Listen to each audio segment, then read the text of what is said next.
గజ్జలలో జరిగిన ప్రజా గర్జన సభలో టీపీసీసీ చీఫ్ రేవంత్ రెడ్డి పాల్గొన్నారు. ఈ సందర్భంగా సీఎం కేసీఆర్ గడిచినటువంటి 10 సంవత్సరాల కాలంలో రైతాంగానికి ఎలాంటి మేలు చేయలేదన్నారు రేవంత్.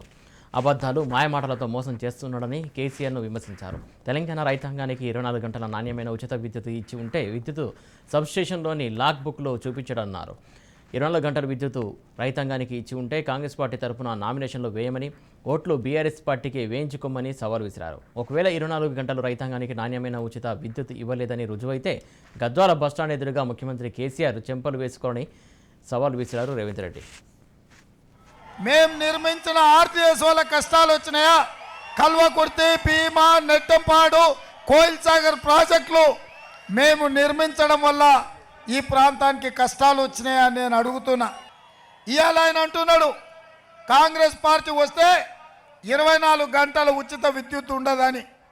ఒకవేళ ఈ టీఆర్ఎస్ ప్రభుత్వం తెలంగాణ రైతాంగానికి 24 గంటల ఉచిత విద్యుత్ ఇచ్చుంటే నేను మా సరితమ్మ ఇక్కడి నుంచి సరాసరి సబ్ స్టేషన్కి వస్తాం, మీ లాక్ బుక్కులు తీసి ముందర పెట్టండి, మీరు 24 గంటల ఉచిత విద్యుత్ ఇస్తే మేము నామినేషన్లు వేయం, ఓట్లన్నీ మీరే వేయించుకోండి.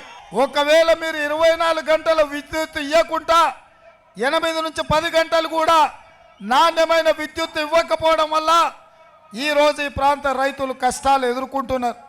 మేము అది నిరూపిస్తే గద్వాల్ చౌరత్తలో ముక్కు నేలకు రాసి బస్టాండ్ ఎదురుగా ముక్కు సంపలేసుకోవాలి. నువ్వు సిద్ధమా అని నేను అడుగుతున్నా.